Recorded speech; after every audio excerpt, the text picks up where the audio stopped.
Well, good morning or good afternoon. All this crowd out here, it's feeling like old school week, doesn't it? So welcome back. Must be election season. Well, everyone, it's good to see you again. I just wanted to talk to you about the continuing record turnout that we are seeing in this election. We have seen record turnout day after day of record turnout. In fact, as we stand here today, we have crossed the threshold of 1 million voters. To put that into perspective, at this point in the last midterm in 2018, we stood at about 590,000 votes. That is nearly a 70% increase comparing apples to apples. We are seeing records in usage of secure absentee by mail using the driver's license number. And so far, as of this morning, 254,571 have requested absentee ballots. The counties have mailed out 252,959, and they have accepted 94,286. The counties have mailed out 252,959 and accepted 94,286. That's tremendous performance.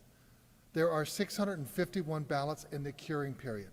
That represents only 0.69%. In 2018, to give you some perspective, there were only 223,526 absentee ballots cast in the governor's race. You can still request the absentee ballots through our office, our online ballot portal through this Friday, the 28th. So I want to thank the counties and the voters for their great work and for the continued work over the next 14 days to come. While my office provides the machines and oversees the rules, it is the counties that run these elections. They're running them out there, and we're just really grateful for their performance. It's their work that is helping each of us reach these amazing midterm turnout records. But we still have work to do. The main goal is this, and we are doing a great job of doing this. Here it is. Every eligible voter has the opportunity to vote using the method that is the best for them. Knowing the environment we are in post-2018 and post-2020, we do expect continued misinformation and disinformation. Unfortunately, that comes from all sides, politics being politics. However, the stakes are higher in this election than ever before. With that in mind, I have directed several initiatives be executed to protect the vote, to provide transparency, to enhance the voter experience, and reinforce confidence in the outcome of the election. First, in the area of security, we have launched the poll worker first response texting tool. This is for poll managers to be able to quickly report any issue dealing with security or threats to the polls with real and thorough information. Once they hit send, it notifies Blake and Jesse over here in our elections operations. Gentlemen, they'll be coming up here shortly thereafter. It also goes to the county elections director, and if the county so chooses, it can go to local law enforcement. So as of today, we have 82 counties who have opted in. This is intended to both enhance the security of polling locations while giving poll workers peace of mind. Second, in the area of transparency, we have launched our Elections Data Hub. This website is updated daily with the latest election statistics from registration to absentee votes to early votes, etc. There have been tens of thousands of views of the Data Hub already. You can find it on our elections page at sos.ga.gov, or you can do a search, Georgia Elections Data Hub. Plus, we are tweeting out multiple updates daily with Gabe Sterling over there, and everyone knows Gabe. He'll give you updates on the turnout and the continuous string of records that we are seeing every day. Third, in the area of voter experience, we have invested a lot of time and energy. We have rolled out phase 1 of Jarvis, the Georgia Registered Voter Information System. This is the site that the voter interacts with. It is here we have our new and improved My Voter page, MVP, where voters can find all the information they need to plan their vote. We have a new and enhanced sample ballot for the voters to look at, where they can make their choices on the screen and print it out and take it with you to the polls. For our overseas and military UOCAVA voters, they can also make their choices on the screen, print it, and send it back to us, making the process both easier for them and for their county. We have also updated our absentee ballot request portal to allow for the upload of documents necessary to complete the request. To date, 49,331 requests for this election have gone through our online portal. For our voters, we have continued offering ballot tracks, TRAX, ballot tracks. This service allows voters to track their absentee ballot through the whole process. We have 13,010 new users already signed up. Overall, there's 471,674 users signed up in this total system, so those were 13,000 new signups. Finally, we are piloting a new check-in process using poll pads in 18 counties. This process is faster and more secure as it doesn't require logging into the voter registration system. It is faster and easier for the voter also. We're getting great feedback from all the counties involved. These are all initiatives that I have directed. I'm an engineer and I follow the data, and I always instruct our staff to look for ways to improve the process and mitigate risk, and they've done a tremendous job. It is always a balancing act of competing interest. I want to see continual improvement of our processes and then measure the outputs. And I say that because one is in this office, or any office for that matter, you can't govern based on anecdote. Hard data should drive your decisions. It is these anecdotes that are the hallmark of misinformation and disinformation. So let me speak directly to the media and the voters. Don't fall for any politically driven stories of either voter fraud or voter suppression. Follow the data. When you hear something from any politician and it concerns election administration, put it through your good sense filter. Take it with a grain of salt. Check it out. I've said it before, and I'm going to say it again. Both the left and the right need to quit weaponizing election administration. It undermines all people's faith in the process and in the outcome of the elections. The reality is, I would put our election system, I would put our Georgia election system and our voter experience up against any other state in the union. We are seeing record turnout, and I anticipate we'll continue to see midterm records broken. So this isn't a victory lap yet. We're about halfway through the second quarter, but we need to encourage everyone to go out to vote, not discourage them. We need to let them know their vote will be counted and counted accurately, not that their vote will be stolen. I would ask each voter out there to plan your vote. It is ultimately your responsibility and your job to do the research, to find the best way for you and your family to vote. Talk to your friends and neighbors. Go to our site, mvp.sos.ga.gov, and see where you can vote. Planning your vote is the best way to secure your vote on the paper ballot. Now, I have some of my team here with me. Blake Evans in the blue suit. Blake is our elections director. Dr. Jesse Harris.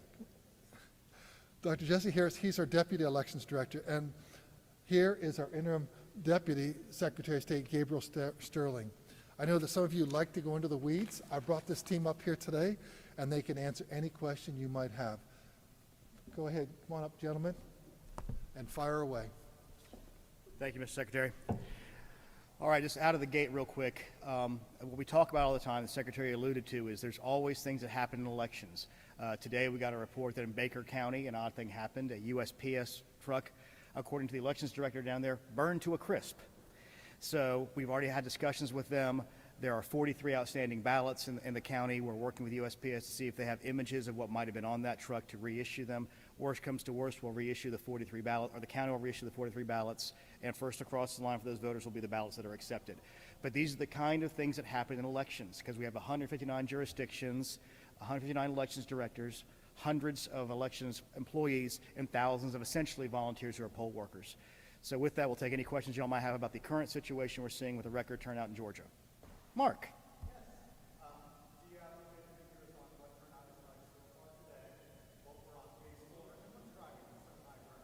We're a little over 38,000 as of about 11:30 on the early voting today, which was enough to take us over the million mark total.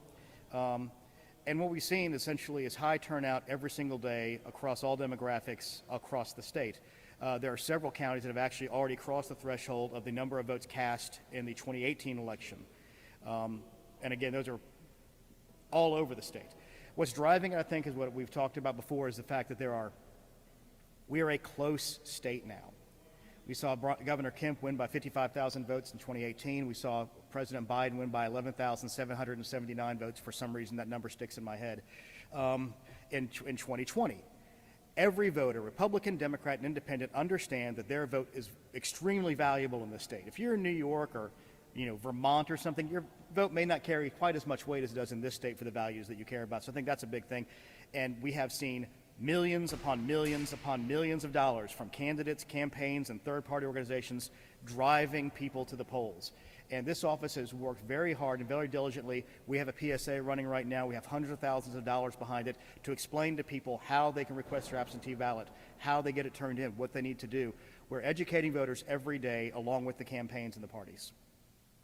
Yes.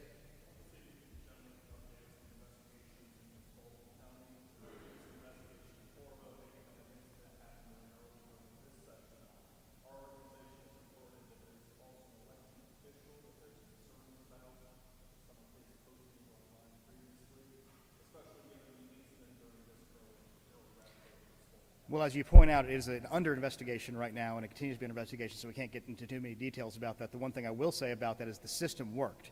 They did the reconciliation. They saw 1,520 check-ins. They saw 1,520 ballots printed off ballot marking devices, and they saw 1,521 ballots scanned. So the system worked. They caught it. They identified the ballot. They removed the ballot from the count. So the system is working as intended. Blake, do you have anything else you wanted to add on that? Blake Evans, our election director, has been dealing directly with him on this. So the only other thing that I'll add is number one, I'll second what Gabe said. The system worked. The county did a very good job of identifying the discrepancy, identifying the ballot. And the only other thing is, from what we've found so far, I will say this is an isolated incident. This is not something that has occurred in other jurisdictions. This was isolated to Spalding, and the election officials there did a good job to resolve it.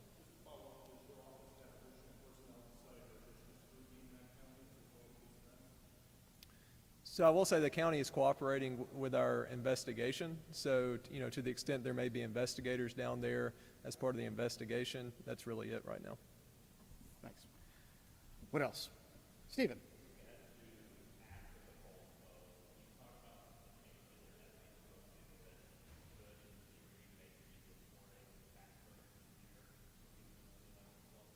Well, the reality of this was we changed some of the things. We had some of the rules that allowed for early scanning, and those became codified in SB 202, that they can begin scanning as of yesterday, the absentee ballots that have been checked in. Now, next Monday, they must begin scanning. One of the things we're asking them to do, and this was a discussion that Blake had with our head of our Center for Elections, Michael Barnes, is there are candidates in both the Senate race and the governor's race that are write-in candidates. Those votes have to be counted. So even on a BMD ballot, along with the absentee ballots, you're going to have to go through the adjudication portal to properly capture the write-in votes.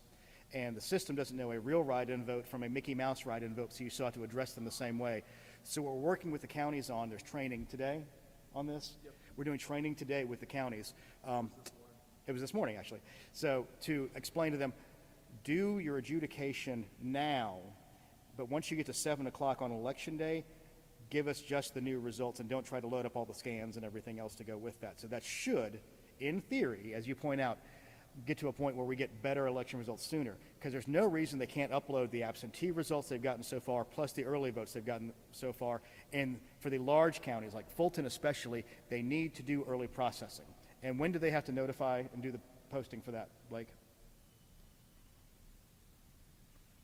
So early processing of absentee ballots, some counties could have started as early as yesterday, early tabulation can start as early as 7 a.m. on election day if counties do the proper notice. So there is a difference in law between early scanning and early tabulation. And that's where early tabulation on election day, if the county starts early tabulation, they have to sequester the individuals that are doing it because they don't want any opportunity for results to get out to the public. So they have to sequester people.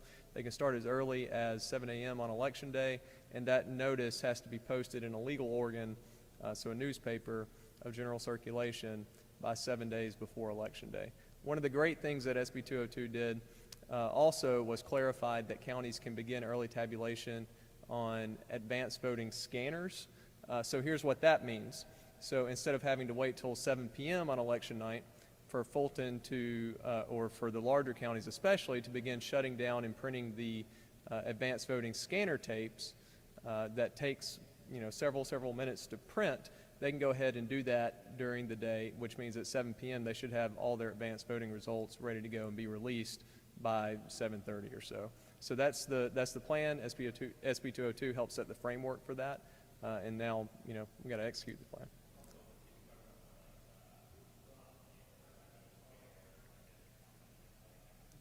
Yeah, so part of the law was talking about the reporting requirements by 10 p.m. on election night. So counties need to report to our office on election night by 10 p.m. the number of election day ballots that were cast, the number of provisional ballots cast, number of absentee ballots cast, and the number of advanced voting ballots cast. Counties have adjusted their processes to where now they've gotten, what we saw in the June runoff, pretty good at being able to report that data to us. They already have, except for the ballots that come in right at 7 o'clock on election night, all the absentee ballots that were cast. They just got to add in that final little bit. They already have the advanced voting ballots cast, and then they get from their poll workers, either when they arrive at their facility before 10 p.m. or via phone call or some other method, the number of provisional ballots cast at the polls on election day and the number of election day ballots cast. And then we have a mechanism, it's really just a simple survey that they complete to get the numbers to us on election night.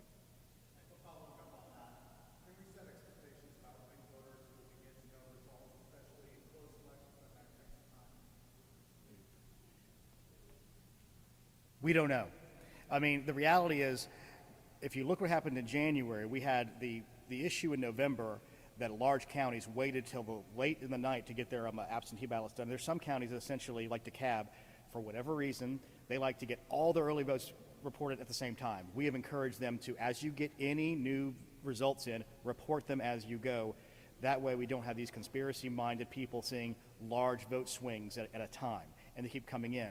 So if you notice in the January election, we really worked with Fulton and DeKalb and Gwinnett and Cobb to say, load your stuff as soon as you get there. So we never had giant swings.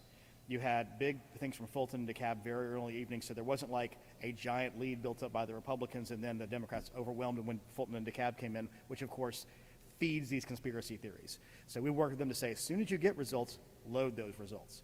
And what's always going to happen first time around, we always have somebody who loads their zero file. And we always have to go and sanity check this stuff. So what we'll see sometimes, which is what we need the media to help people understand, the state is always going to be a few minutes behind the media because the media going through Edison grabs stuff off of the county sites immediately with no sanity checks. This is what happened in Antrim County, Michigan, when they uploaded those things and the results were completely wrong. Everybody knew that they were wrong. We look at the results to make sure that they make sense before we upload them, and we talk to our counties to make sure, did you mean to do this? Is this correct? Is this proper? Did you overwrite? Because remember one time we had counties that uploaded stuff and their totals went down because they overwrote items. So we have a process to try to keep sanity in the numbers as they come up, but we work as best we can with counties. We can't force them to do things, but we hope they would follow the best practices to get results as they come in.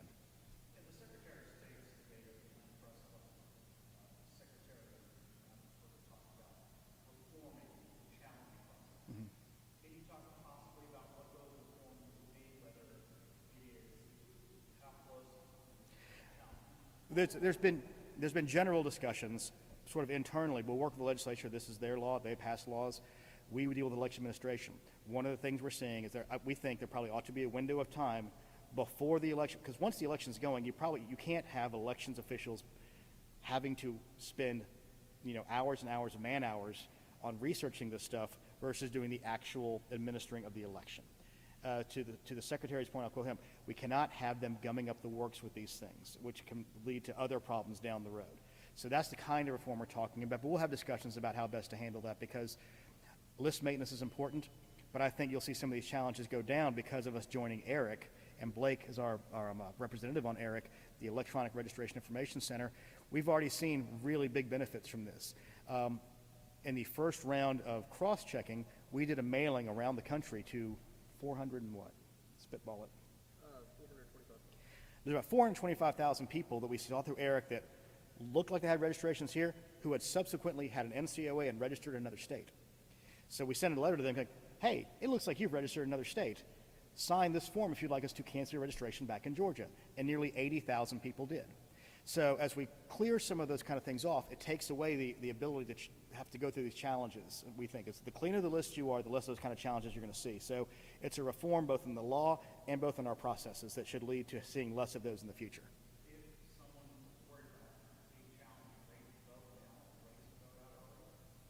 Well, I mean, who's worried? I mean, I don't really know. I mean, of the 80,000, I know something like nearly 70,000 have already been adjudicated out, and they're fine. They're still on the rolls.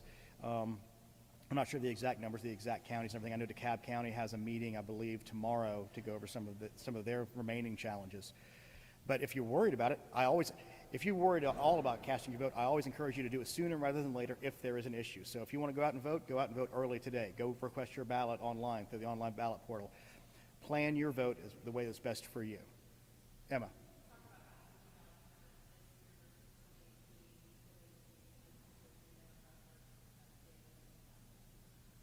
Well, it's difficult to understand that because, as we pointed out, we're at 250,000 requests already, and there was only 223,000 ballots that were used in all of the 2018 election. And if you look at the population increase, I looked at that, someone was arguing we added 1 million people since 18. No, we added 1 million people since 2010. We've added about 3% more people to Georgia from 2018 to 2022, according to the census numbers we have. So we're already seeing 250,000 have been requested. We have another 4 days of requests that can go in. I expect we'll have a rush here at the end for people who want to do that. So we will see a record number on that. We've already seen 49,000 plus through the absentee ballot portal, which is one of the main things they're talking about being a problem. And this is another one of those things where we see a lot of misinformation. You do not have to have a copier. You do not have to photocopy your ID. All you have to do is put your ID number on the request and on the ballot. You don't have to send a copy of it unless you do not have a driver's license. And as we have pointed out in the past, 98% of Georgia voters have an ID. And it was 99.2% of voters who voted absentee in 2020 who had an ID attached to it. So the numbers of people we're talking about are very minded who may have to do a copier. So you don't have to do that. So we will see record numbers of absentee ballot used in this election. And Georgia is an in-person voting state. If you remember the debate around SB 202, Representative Fleming, Chairman Fleming at the time, said there is a policy difference that we choose to emphasize in-person voting, which our voters seem to want to do anyways. We saw in the June primary, we fell back to traditional kinds of usage of absentees versus in-person voting. I think it was about 7% in the primary. We are anticipating 6 or 7% in the general as well. Yes, Sam.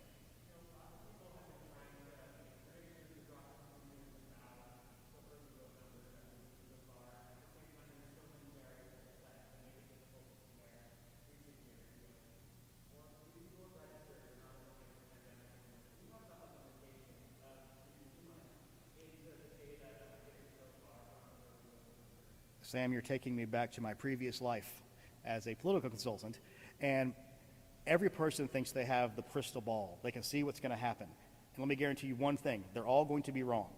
As it's always some different way that things are going to occur.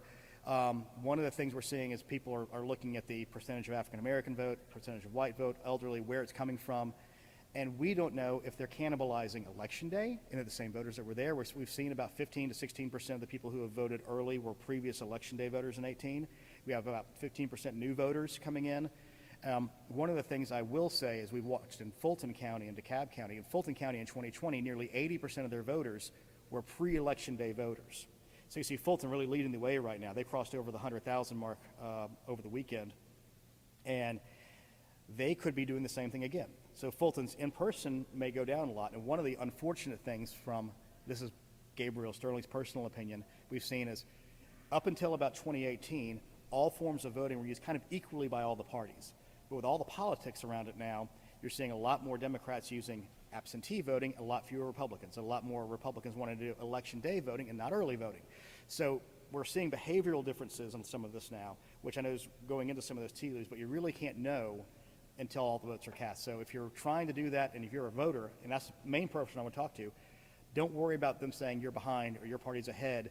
Get out and vote. Even if you think you're going to lose, get out and vote. If you think you're going to win, get out and vote. That's the important thing. Plan your vote and get out and vote. Is that it? Man, this is a lot shorter than the old press conferences we used to have. All right, well, thank you all very much, and we will keep you updated as much as we can. Like I said, we've broken the million mark. Maybe we'll break 2 million by this weekend. Thanks, y'all.